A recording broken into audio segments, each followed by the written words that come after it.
श्रीमहालक्ष्मी स्तोत्रम्। महेन्द्र उवाच। नमः कमलवासिन्यै नारायण्यै नमो नमः। कृष्णप्रियायै सारायै पद्मायै च नमो नमः। पद्मपत्रेक्षणायै च पद्मास्यायै नमो नमः।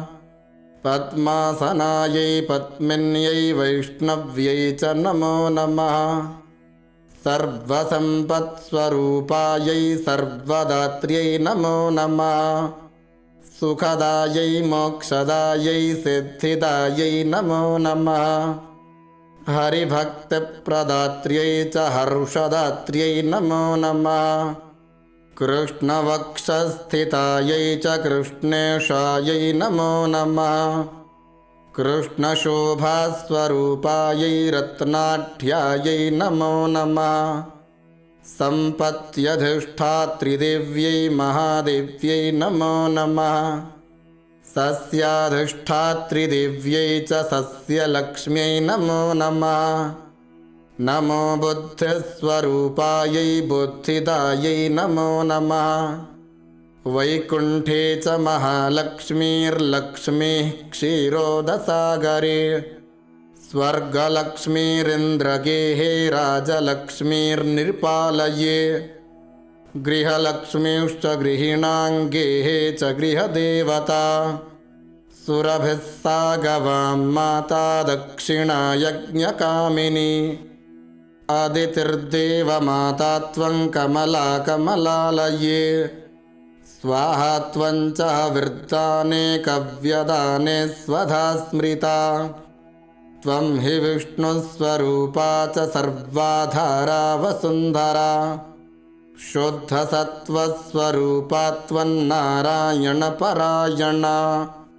क्रोधसिंहावर्जिता च वरदा च शुभानना। परमार्थप्रदा त्वं च हरिदास्यप्रदा परा। यया विना जगत्सर्वं भस्मीभूतमसारकम्। जीवन्मृतं च विश्वं च शवतुल्यं यया विना।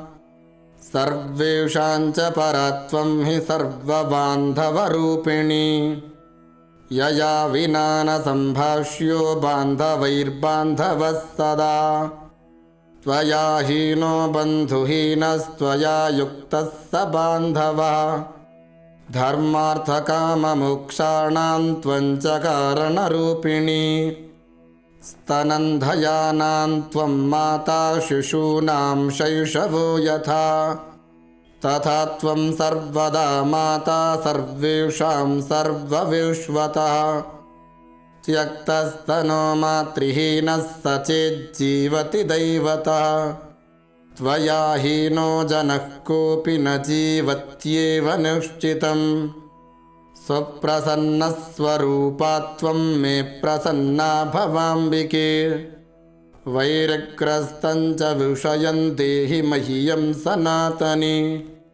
वयं यावत् त्वया हीना बन्धुहीनाश्च भिक्षुकाः। सर्वसम्पद्विहीनाश्च तावदेव हरिप्रिये। राज्यं देहि श्रियं देहि बलं देहि सुरेश्वरी। कीर्तिं देहि धनं देहि पुत्रान् मह्यं च देहि वै। कामं देहि मतिं देहि भोगान् देहि हरिप्रिये। ज्ञानं देहि च धर्मं च सर्वसौभाग्यमीप्सितम्।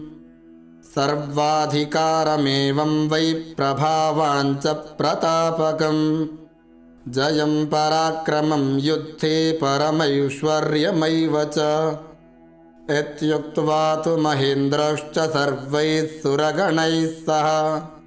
ननाम साश्रुनेत्रोऽयं मूर्ध्ना चैव पुनः पुनः। ब्रह्मा च शङ्करश्चैव शेषो धर्मश्च केशवः। सर्वे चक्रुः परिहारं सुरार्थे च पुनः पुनः। देवेभ्यश्च वरं दत्त्वा पुष्पमालां मनोहरां। केशवाय ददौ लक्ष्मीः सन्तुष्टा सुरसंसदि। ययुर्दैवाश्च सन्तुष्टाः स्वं स्वं स्थानं च नारद देवी ययौ हरिः क्रोडं हृष्टा क्षीरोदशायिनः ययतुस्तौ स्वस्वगृहं ब्रह्मेशानौ च नारद दत्वा शुभाशिषन्तौ च देवेभ्यः प्रीतिपूर्वकम् इदं स्तोत्रं महापुण्यं त्रिसन्ध्यं यः पठेन्नरः कुबेरतुल्यः स भवेत् राजराजेश्वरो महान् सिद्धस्तोत्रं यदि पठेत् सोऽपि कल्पतरुर्नरः पञ्चलक्षजपेनैव स्तोत्रसिद्धिर्भवेन्नृणाम् सिद्धस्तोत्रं यदि पठेन्मासमेकं च संयतः महासुखी च राजेन्द्रो भविष्यति न संशयः इति श्रीमहेन्द्रकृतमहालक्ष्मीस्तोत्रम् ॐ श्रीमहालक्ष्म्यार्पणमस्तु।